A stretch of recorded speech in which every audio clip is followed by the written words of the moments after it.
हम आगे चलते हैं। तामस मनवंतर, चतुर्थ मनवंतर। एक समय प्राचीन काल में सौराष्ट्र नाम के एक प्रसिद्ध राजा हुए, जो अनेकों यज्ञों करने वाले अपराजेय व अत्यंत पराक्रमी दीर्घायु थे। उसकी 100 रूपवती व सौभाग्यशालिनी पत्नियां थीं, परंतु दुर्भाग्यवश पत्नियां अल्प आयु वाली थीं। उसके सभी सेवकगण व मंत्रीगण भी मृत्यु प्राप्त हो गए, जिससे राजा शोकाकुल होकर अति कृशकाय हो गया है। तब उनके पड़ोसी राजा विमर्द ने उनके राज्यपाल कर लिया। राजच्युत राजा सौराष्ट्र वितस्ता नदी किनारे वन में तपस्या करने लगे। वे ग्रीष्म ऋतु में पंचाग्नि, वर्षा ऋतु में खुले आकाश में, शिशिर ऋतु में जल में रहकर निराहार संयातात्मा होकर कठिन तपस्या कर रहे थे। एक बार भीषण वर्षा में महाप्रलय हो गई, घन अंधकार छा गया, दिशाएं लुप्त हो गईं।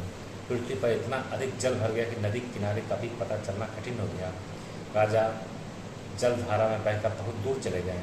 उन्होंने जल में बहते हुए एक हिरणी को देखा, उसकी पूंछ पकड़ लिया। फिर उस हिरणी के सहारे राजा नदी के किनारे पहुंच गए।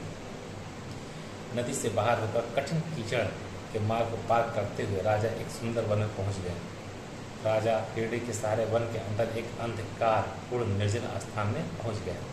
राजा हिरणी के कोमल शरीर के स्पर्श से कामदेव वशीभूत हो गए और परम सुखानुभूति करने लगे। हिरणी बोली, हे राजन, तुम अपने कांपते हाथ से मेरी पीठ को क्यों स्पर्श कर रहे हो? आपका यह स्पर्श तो किसी अन्य भाव को ही प्रकट कर रहा है।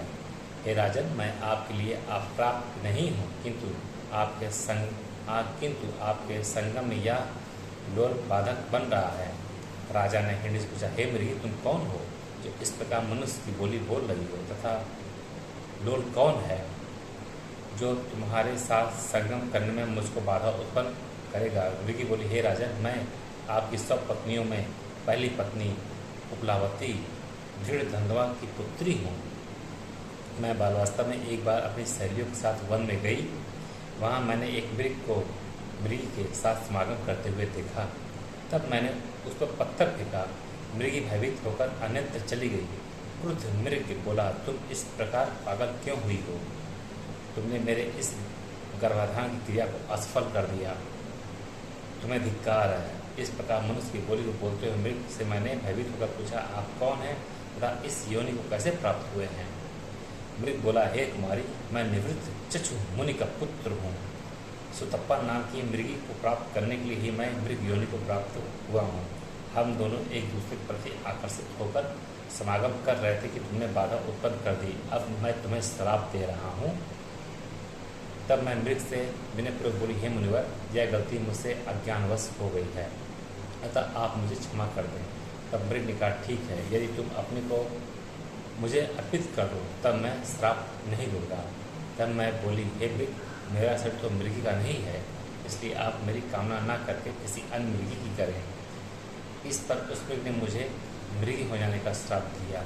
तब मैंने पुनः उस मृग मुनि के चरणों में गिरकर गिराते हुए क्षमा याचना की प्रार्थना की, हे मुनिश्रेष्ठ, पितृविहीन कन्या अपने मन से पति का चयन कर अंगीकार कर सकती है, परंतु मैं पिता के रहते आपको पति रूप में कैसे स्वीकार करूँ?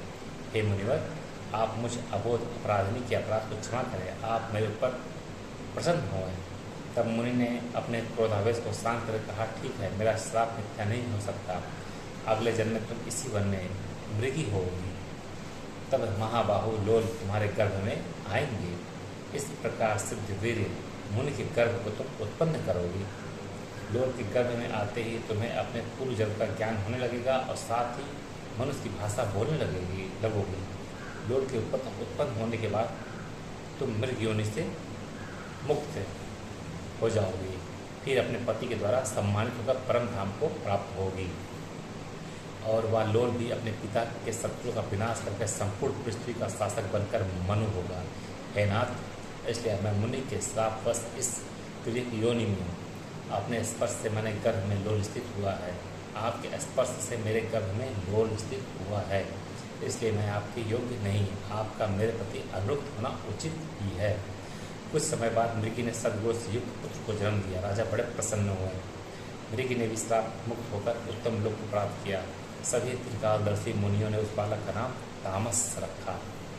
तामस का पालन पोषण पिता ने किया। तामस ने अपने पिता से पूछा, हे तात, आप कौन हैं?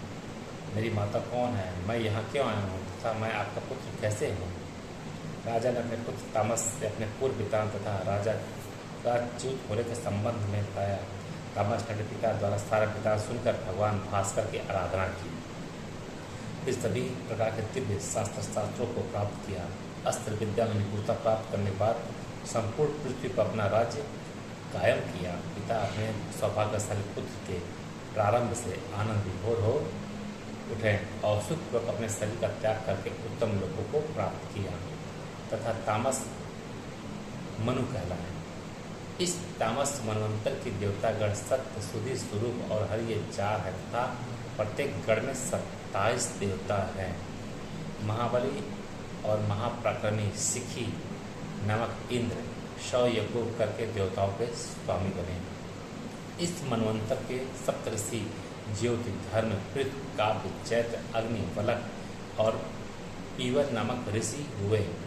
तामस के महाशक्तिशाली व पराक्रमी पुत्र नर, शांति, शांत, तात, जानु, जंग आदि हुए। इस प्रकार तामस मनवंतर का वृत्तांत पूर्ण हुआ।